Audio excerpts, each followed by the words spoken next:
ప్రభువాక్య సందేశాలు సమాధానపరచు సందేశాలు పరమునకు చేర్చే సందేశాలు ఇవి ఒలీవా సందేశాలు. ప్రభువాక్య సందేశాలు సమాధానపరచు సందేశాలు పరమునకు చేర్చే సందేశాలు ఇవి ఒలీవా సందేశాలు. పరిశుద్ధ గ్రంథములో నుంచి ప్రకటన గ్రంథము 16వ అధ్యాయము 17వ వచనము చదివి సహకరించవలసిందిగా మనవి చేస్తూ ఉన్నాను. 7వ దూత తన పాత్రను వాయువు మండలము మీద కుమ్మరింపగా సమస్తమాయను అని చెప్పుచున్న ఒక గొప్ప స్వరము సింహాసనము నుండి వచ్చెను. ప్రార్థన చేసుకుందాం. సర్వోన్నతుడా, సర్వశక్తి గల దేవా, మిక్కిలి ప్రేమ గల తండ్రి, మీకు వేలాది వందనములు, స్తుతులు, స్తోత్రాలు ప్రభా. ప్రేమమయుడు అయిన దేవా, ఘనుడైన దేవా, ఘనత, మహిమ, ప్రభావాలు యావత్తు మీకే చెల్లునుగాక ప్రభా. ఇదిగో నాయన, కొద్ది నిమిషములు ప్రభా నీ కుమారుని నేను నీ పక్షాన్ని నిలబడబోతుండగా నన్ను మీ శిల్పసాటును మరుగుపరుచుకో, నా నోటిని బోరుగా వాడుకో. కూడి వచ్చినట్టు నీ బిడ్డలతోనూ నాతోనూ సూటిగా స్పష్టంగా మాట్లాడిన ప్రతి మాట మా హృదయాలలో ప్రభా పదిలపరుచుకొని మేము నీ రాజ్య వారసులగుటకు కృప దయచేయమని మా ప్రభు ప్రియ కుమారుడైన యేసుక్రీస్తు శ్రేష్టమైన నామములో అడిగి వేడుకొంచున్నాను పరమ తండ్రి. ఆమేన్, ఆమేన్. Praise the lord. హల్లెలూయా, హల్లెలూయా. గత కొన్ని 3-4 శుక్రవారాలు, ఆదివారాలు సైతము కూడా మనం ప్రకటన గ్రంథములో ఉన్న అనేక సంగతులను ధ్యానిస్తూ వస్తూ ఉన్నాం. దేవుని మహాకృపను బట్టి మొదటి అధ్యాయం దగ్గర నుంచి మనం మొదలు పెట్టుకొని ఇప్పటి వరకు కూడా అనేక విషయాలు మనము ప్రస్తావించుకుంటూ వచ్చాం. ఆదిలో నుండి మనం చూస్తే గాన మొదటి అధ్యాయంలో నుంచి ప్రకటన గ్రంథంలో 7 దీపస్తంభాలు అనే మాట మనం చూసాం. 7 దీపస్తంభాలు అనే మాటకు అర్థము 7 సంఘాలు అని తెలియజేయబడింది. 7 నక్షత్రములు కుడి చేత పట్టుకున్నవాడు అనే మాట విన్నాము. 7 నక్షత్రాలు అనగా 7 సంఘాలకు దూతలని మనము తెలుసుకున్నాం. నా ప్రియ సహోదరి సహోదరుడా, ఆ తర్వాత 7 ఆత్మలు కలిగిన వాడు అని ఉన్నాము. 7 దీపస్తంభాల మీద జ్యోతులు వెలుగుతున్నాయి. ఆ 7 జ్యోతుల 7 ఆత్మలకు సాదృశ్యమని మనము తెలుసుకున్నాం. ఆ పరలోకములో ఒక బట్టలో ముడి వేసబడినాయి. ఆ బట్ట 7 ముడులు వేయబడి ఉండగా గొర్రెపిల్ల అనేటువంటి యేసుక్రీస్తు వారు ఒక్కొక్క ముడి విప్పుతున్నప్పుడు ఒక్కొక్క భూమి మీద ఒక్కొక్క సంఘటన 7 దేవదూతలు కలగజేసినట్టు కూడా మనము నేర్చుకున్నాం. ఆ యొక్క సందర్భంలో ఒక్కొక్క ముడి ఉప్పుతుంటే చివరి 6వ ముడి 7వ ముడి విప్పినప్పుడు 7 దేవదూతలు 7 బోర్లు పట్టుకొని నిలిచి ఉన్నట్టు మనము చూసాం. నా ప్రియ సహోదరి సహోదరా, అంటే 7 సంఘాలు, 7 దీపస్తంభాలు, 7 సంఘాలు, 7 నక్షత్రాలు, 7 ఆత్మలు, 7 దీప జ్యోతులు, 7 ఆత్మకు సాదృశ్యం. 7 ముళ్ళు ఇప్పినప్పుడు 7 కార్యాలు భూమి మీద జరిగినట్టు మనం విన్నాం. ఆ తర్వాత 7వ ముడి ఇప్పినప్పుడు 7 బోర్లు పట్టుకున్న 7 దూతలు మనం విన్నాం. ఒక్కొక్క బోర ఊదినప్పుడు ఒక్కొక్క సంఘటన భూమి మీద జరిగింది. నా ప్రియ సహోదరి సహోదరుడా, ఇప్పుడు మనం వింటున్నాము 7 పాత్రలు. ఒక్కొక్క దూత 7 పాత్రలు పట్టుకొని నిల్చున్నారు. ఆ యొక్క మందిరములో, ఆలయంలో మనం చూస్తున్నాం. ఆ 7గురికి 7 చేతులలో 7 పాత్రలు ఉన్నాయి. ఆ 7 పాత్రలు కూడా ఆ సర్వశక్తి గల దేవుని ఆజ్ఞ ప్రకారము భూమి మీద అనేక ప్రాంతాల్లో కుమ్మరించబడింది. ఆ యొక్క 7వ పాత్రే ఈ పాత్ర. Praise Lord. 7వ పాత్రే ఈ పాత్ర. అంటే ప్రకటన గ్రంథం మొత్తం మనం చూస్తే గాన 7 అంకె పరిపూర్ణమైనది, సంపూర్ణమైనది అని అర్థమవుతుంది. ఆది కాండంలో రాయబడిన 6 దినాలు పనిచేసి 7వ దినము కూడా సంపూర్ణమైన అంకె. 7వ దినమున ఎవరైతే విశ్రాంతి పొందుతారో, 7వ దినమున ఎవరైతే మందిరాలకు వచ్చి ఆశీర్వదింపబడతారో, ఎందుకంటే 7వ దినాన్ని ఆశీర్వదించాడంట దేవుడు, 7వ దినాన్ని పరిశుద్ధపరిచాడంట. ఆ సత్యాన్ని గ్రహించిన వారు తప్పక ఆశీర్వదింపబడటానికి, పరిశుద్ధపరచబడటానికి ఆ యొక్క ఆదివారం ఆచరిస్తారు. దేవుని నామానికి మహిమ కలుగును గాక. ఆదిలోనే 7 అనే అంకె మనకు తెలియజేయబడింది, 7వ దినము అని. Praise Lord. అంటే పరిశుద్ధ గ్రంథంలో ఆ చివరి నుంచి ఈ చివరకు మనం చూసుకుంటే 7 అనే సంఖ్య పరిపూర్ణమైనది అని అర్థమవుతుంది. దేవుని నామానికి మహిమ కలుగును గాక. ఇక్కడ 16వ అధ్యాయం 17వ వచనములో ఆ యొక్క యోహాను ఆత్మ పరలోకమున కొనుపోబడి చూపించిన సంగతులన్నిటిని కూడా ప్రకటన గ్రంథములో చాలా స్పష్టంగా రాస్తూ వచ్చాడు. 7వ దూత పాత్ర వాయుమండలం మీద కుమ్మరించినప్పుడు ఆ యొక్క జరిగిన సంఘటనలు భూమిన ఈ యొక్క విషయాలన్నీ కూడా 17వ వచనం నుంచి 21వ వచనం వరకు రాయబడి ఉన్నాయి. నేను ఈ 4 వచనాలు కూడా మీకు తెలియజేయాలని ఆశపడుతున్నాను. 4-5 వచనాలు. ఇందులో ఉన్న మర్మము అన్నీ కూడా సర్వశక్తి గల దేవుడు యోహాను గారికి చూపించి రాయించిన సత్యాన్ని బయలుపరచాలని, తెలియచేయాలని ఆశపడుతూ ఉన్నాను. నా ప్రియ సహోదరి సహోదర, 7వ దూత ఆ యొక్క వాయుమండలం మీద ఆ పాత్రను కుమ్మరించినప్పుడంట ఒక స్వరము వినపడిందంట పరలోకమందు. ఎక్కడి నుంచి వచ్చింది పరలోకమందు అంటే, పరలోకమందు ఒక ఆలయం ఉందంట. ఆలయము లోపల ఒక సింహాసనం ఉందంట. ఆ సింహాసనం యొద్ద నుంచి ఒక స్వరము వినపడింది. ఆ స్వరము పలికిన మాట ఏంటి అంటే, సమాప్తిమైంది, సమాప్తి అయింది. అంటే సమాప్తి అనక పరిపూర్ణమైంది, ఏమీ మిగల్లా, అన్నీ ముగించబడినవి, అన్ని కార్యాలు చేయబడుతున్నవి, అన్ని కార్యాలన్నీ కూడా భూమిన నెరవేర్చబడినవి అనేటువంటి అర్థం వస్తుంది. పరిశుద్ధ గ్రంథం ప్రకారం అయితే గాన ఆయన సృష్టించిన సృష్టికర్త అయిన దేవాతి దేవుడు ఏది చేయదలుచుకున్నాడో ఆ యావత్తు కూడా చేశాడు అనేది అర్థం వస్తుంది.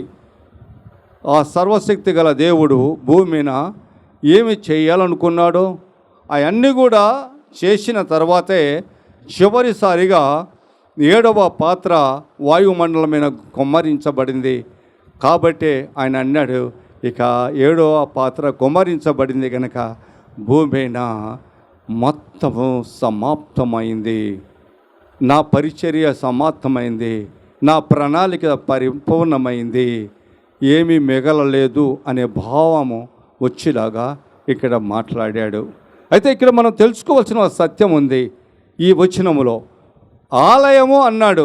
ఆలయం అంటే ఎక్కడ, అసలు ఏంటి ఆలయం అనే విషయాన్ని మనకు చూస్తే గాన అదే ప్రకటన గ్రంథము అదే 16వ అధ్యాయము 1వ వచనములో ఒక మాట రాయబడింది చూడు. మరియు మీరు పోయి ఏంటంట, దేవుని కోపముతో నింపబడి ఉన్న ఆ 7 పాత్రలు. ప్రైజ్ లార్డ్, హల్లెలూయా.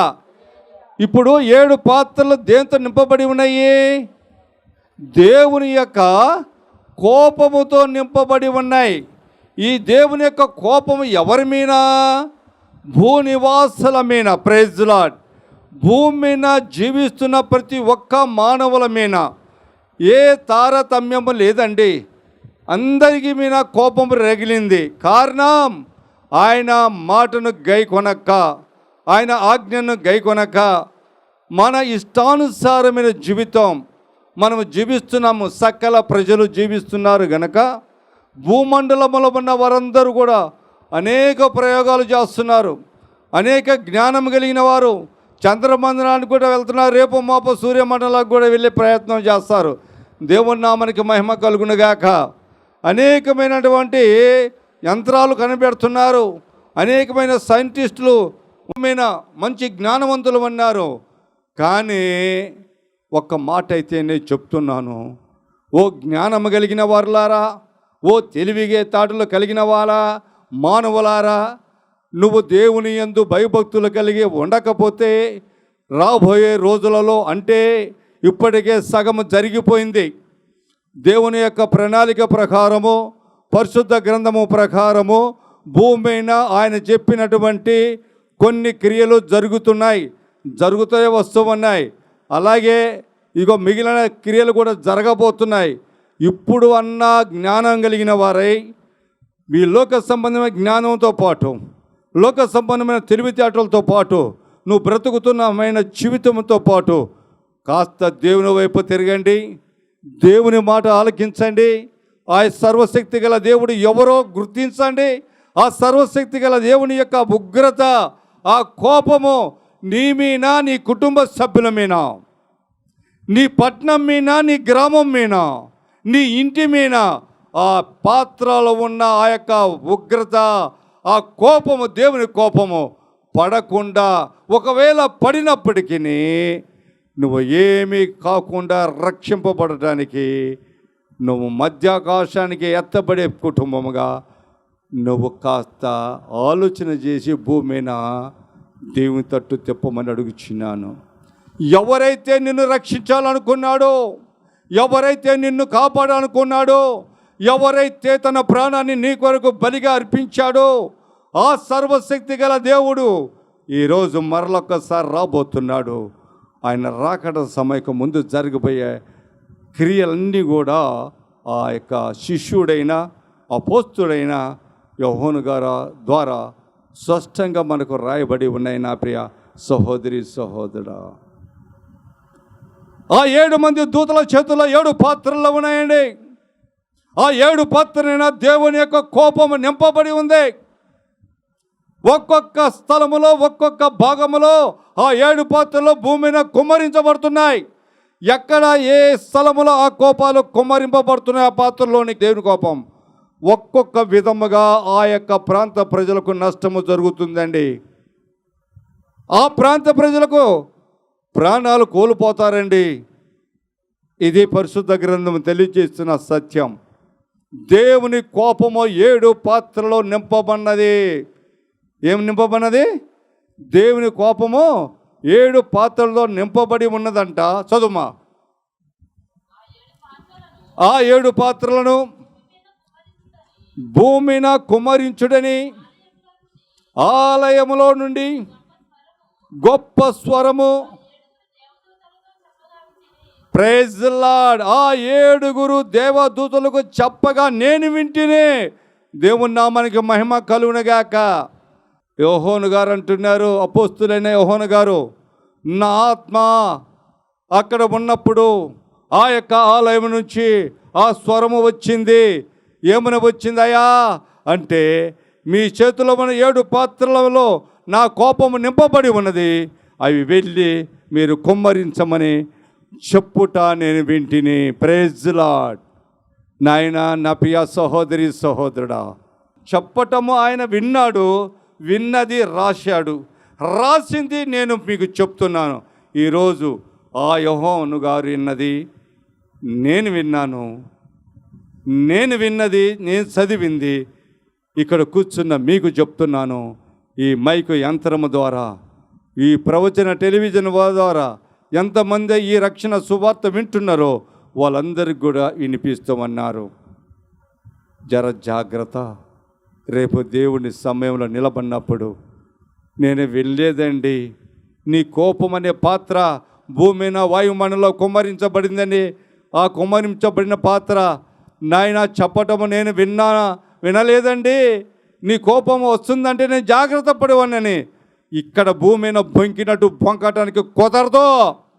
ఎందుకంటే ఆయన అంటాడు, నా కుమారుడు విజయ్ కుమార్ గారు మీకు తెలియజేయలేదా? మీరు వినలేదా? టీవీ ఎదురుగా కూర్చొని మీరు వినలేదా? శిబిరంలో కూర్చొని మీరు వినలేదా? మీరు మార్చుకున్నారా మీ పద్ధతులు? నా కోపానికి పాత్రలు కాకుండా జాగ్రత్త పడినారా అని ఆయన అడుగుతాడేమో. మీరు పరలోక రాజ్యానికి వెళ్ళాలని, ఆ స్వర్గానికి వెళ్ళాలని, ఆ పుణ్యలోకములో జీవించాలని మీరు ఎన్ని ప్రయత్నం చేసినప్పటికీ దేవుని కోపము నుంచి తప్పించుకోవాలంటే ఈ రక్షణ సువార్త వింటున్న నువ్వు, నేను, మనందరము కూడా దేవుని పక్షాన భయముతో భక్తితో జీవించాలండి. ఎందుకు ఉచితంగా రాయబడలేదండి? ఎందుకు రాయబడినారంటే అవి చదివి ఆయన రాశాడు పరిశుద్ధ గ్రంథంలో రాయబడినాయి. ఇక్కడ దేవుని పక్షాన్ని నిలబడిన మాలాంటి వాళ్ళము అనేక మందిని ఈ భూమి మీద ప్రచురించుతుండగా ప్రజలు వింటున్నారండి. ఇన్న ప్రజలందరికీ దీనికి బాధ్యులే. Praise lord. కాబట్టి జర జాగ్రత్తగా మీ జీవితాలు, అతి శీఘ్రముగా రాబోతుంది రెండో రాకడ. ఇప్పటికే 3 వంతులు రాకడ గురించి చెప్పినటువంటి కార్యక్రమాలన్నీ భూమి మీద జరిగిపోతున్నాయండి. సునాములు వచ్చినాయండి, వర్షం వచ్చిందండి, నదులు పొంగిపోతున్నాయండి, కొట్టుకుపోతున్నారు, మంచు తుఫాన్లో చనిపోతున్నారు, కొండలు ఇరిగిపడుతున్నాయి, లాల జలాలు ఉబుకుతున్నాయి, అరణ్యం కాలిపోతుంది. ఆకాశంలో ఏ ఇబ్బంది లేదనుకుంటే ఆకాశం నుంచి విమానాలు కూలిపోతున్నాయి. వందల సంఖ్యలు, వేల సంఖ్యల మంది చనిపోతున్నారు. నీటిలో ప్రయాణం చేద్దాంలో మాకేం భయం లేదనుకుంటే పడవలు, స్టీమర్లు మునిగిపోతున్నాయండి, చనిపోతున్నారు అనేక మంది.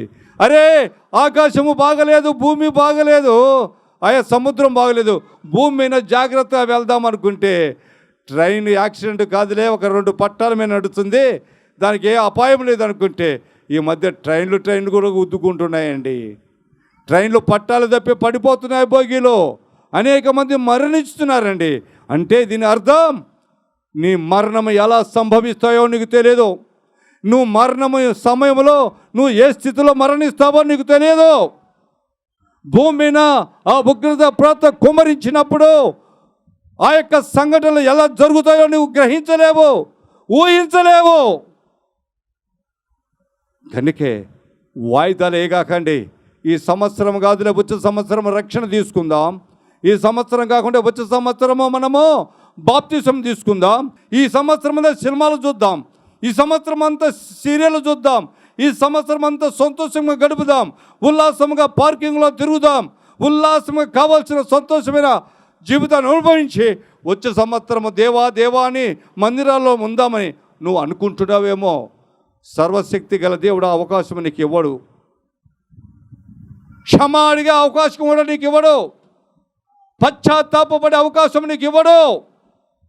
హఠాత్తు మరణాలు వస్తాయి, ఊహించని మరణాలు, నువ్వు అంచనా వేయని మరణాలు నేను ఆవరించినప్పుడు నువ్వు దేవుని సన్నిధిలో నిలబడలేవు. నా ప్రియ సహోదరి సహోదరుడా, ఆలకించండి, ఈరోజు ఆలకించండి.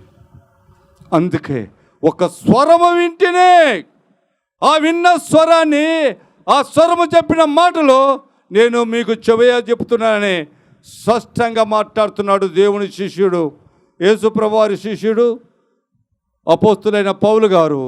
అదే మాటలు ఈరోజు చదివి ధ్యానించి నేను మీకు వివరిస్తున్నాను. దేవుడి మాటలు దీవించునుగాక. చదువుమా. సింహాసనం అనే మాట చూద్దాం. ఆలయమైన మాట గురించి చెప్పుకొచ్చాను.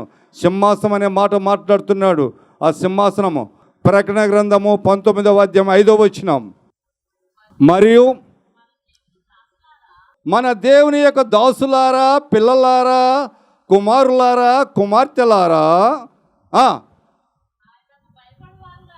ఆయనకు భయపడి, ఎవరండి? ఆయనకు భయపడే వారి గురించి మాట్లాడుతున్నాడు. ఎవరి గురించి? భయపడిన వారి గురించి కాదండి. మందిరానికా?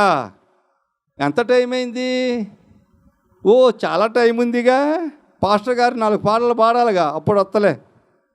Praise lord. భయము లేనిది, భయము లేని భక్తి. భక్తిలో భయం ఉండాలి, భయంతో కూడిన భక్తి ఉండాలి దేవుని పట్ల. వారి గురించి మాట్లాడుతున్నాడంట.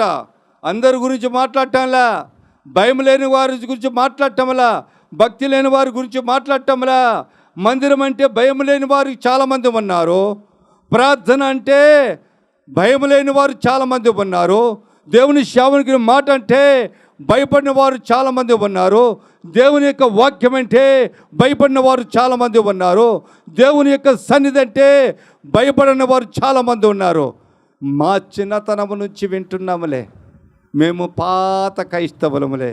మా తాత ముత్తాతలందరూ ఇదే చదివారు, మా తాత ముత్తాతలందరూ ఇదే వినిపిస్తున్నారు అని చెప్పుతున్న భయము లేక, భక్తి లేక, ఇష్టానుసారమైనటువంటి జీవితము జీవిస్తూ పరిశుద్ధ గ్రంథంలో పట్టుకొని నువ్వు క్రైస్తవుడివి, క్రైస్తవురాలు అనిపించుకోవటమే తప్ప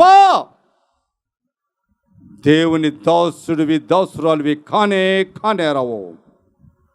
దేవుని యొక్క బిడ్డవు, కుమార్తెవు, కుమారువు కానేరవు. ఎప్పుడయ్యా అంటే దేవుని యందు భయము నీలో ఉన్నప్పుడు, దేవుని యందు భక్తి నీలో ఉన్నప్పుడు నువ్వు దేవుని బిడ్డగా కొనసాగుతావు, గుర్తింపు పొందుతావు. Praise the lord. చదువమ్మా. ఆయనకు భయపడు వారులారా, కొద్దివారేమి గొప్పవారేమి, మీరందరూ ఆయనను ఏం చేయాలంట? స్తుతించడం అంటే ఎప్పుడు? మందిరాలలో స్తుతించేది ఎప్పుడు అండి? 11 గంటలకు మందిరం అంటే 12:30కు పాస్టర్ గారు లేచి ఉంటాడా? వాక్యం మొదలుపెట్టి ఉంటాడా? అమ్మ బాబాయ్ వెళ్దామే. ఇంకా పాస్టర్ గారు వాక్యం మొదలుపెట్టిన దాకా నువ్వు స్తుతించడం ఏముంది? అయిపోయింది కదా స్తుతించే టైము, దేవుని కనపరిచే టైం అయిపోయింది కదా. పాటల ద్వారా నిన్ను దేవుని మహిమపరిచే టైం అయిపోయింది కదా. ఇక నువ్వు మందిరానికి వచ్చే లాభం ఏంటి? అక్కడ దేవుని స్తుతించండి అంటున్నాడు యోహాను గారు. దేవుని బిడ్డలైన మీరు, దేవుని దాసులైన మీరు, దాసురాలైన మీరు, దేవుని భయభక్తులైన మీరు సమయానికి వచ్చి మందిరంలో కూర్చొని పాటల ద్వారా దేవుని స్తుతించాలి, చప్పట్లతో దేవుణ్ణి మహిమపరచాలి. ఇటువంటి కార్యక్రమం ఉంటే కూర్చోలేము అండి. చాలామంది నడుము నొప్పి ఉన్నాయి, అనారోగ్యంగా ఉన్నారు, కూర్చోలేరు, వాళ్ళని వదిలేయండి. బాగా కూర్చోగలిగిన వాళ్ళు ఎందుకు రాలేదు? దేవుని సన్నిధిలో 2 చేతులు చాపి చప్పట్లు కొట్టి దేవుని ఆరాధించడానికి మనసున్న వాళ్ళు ఎందుకు రాలేదు? 11 గంటలకు నేను స్టార్ట్ అవుతుందంటే 12 గంటల దాకా శిబిరానికి రారు.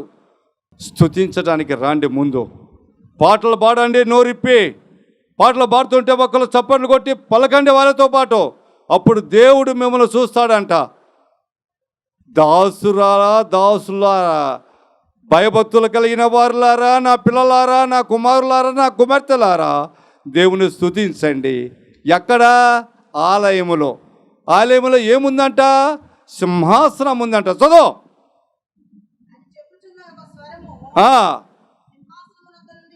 సింహాసనం యొద్ద నుంచి వచ్చాను. ఎక్కడి నుంచి వచ్చాను? ఇప్పుడు ఎక్కడి నుంచి వస్తుంది? నేను నిల్చున్నది ఏంటి? పరిశుద్ధ స్థలం. పరిశుద్ధ స్థలంలో ఎవరు ఉంటారంట? మందసము ఉంటుంది. అతి పరిశుద్ధ స్థలంలో ఏముంటుంది? మందసం. అంటే మందసము పైభాగాన కరుణాపీఠం ఉంటుంది.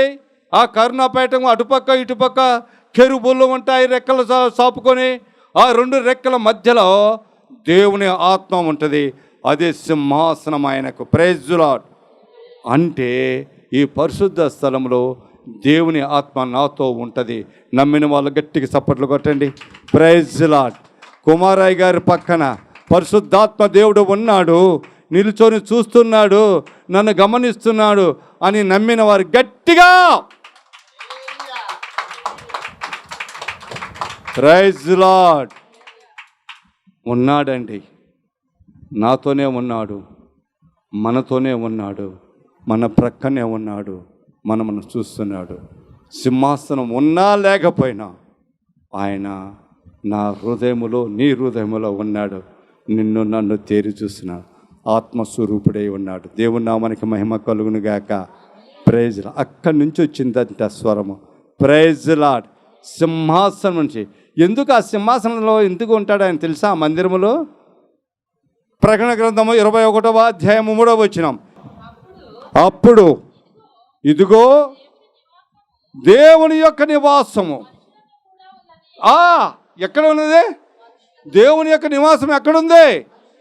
మనుషులతో కూడా ఉంటుందంట. Praise the Lord. ఇప్పుడు మనం మనుషులమా కాదా? మనుషులమే.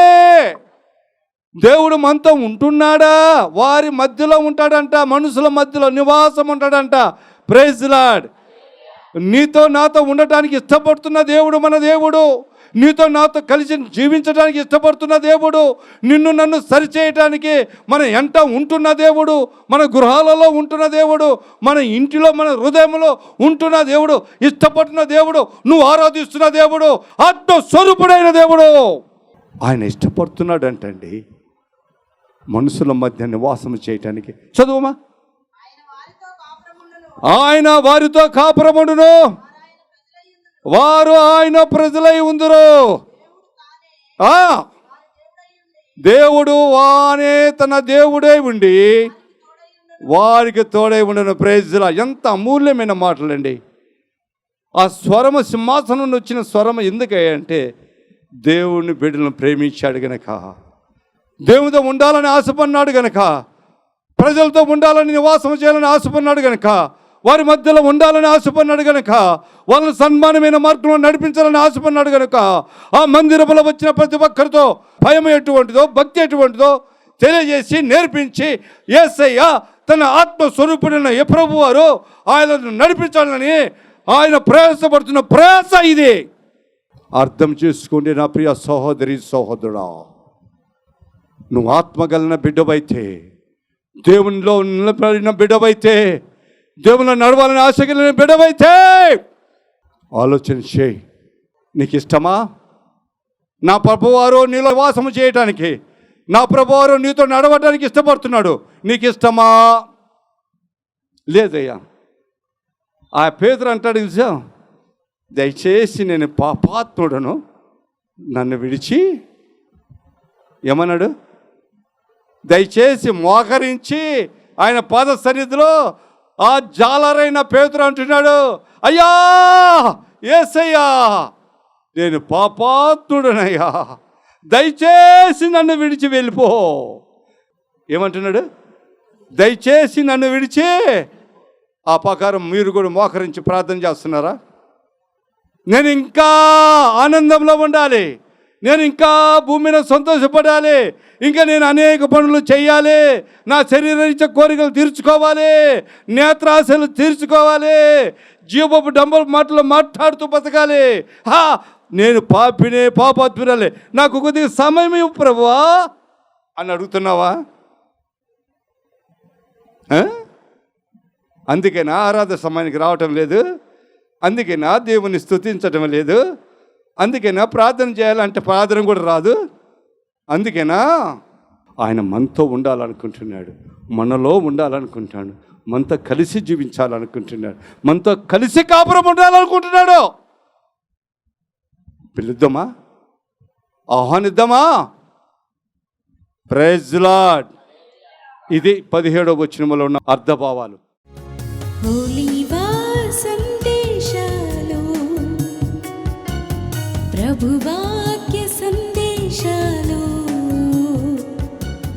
సమాధానపరచు సందేశాలు, పరమునకు చేర్చే సందేశాలు, ఇవి హోలీవా సందేశాలు, ప్రభువాక్య సందేశాలు, సమాధాన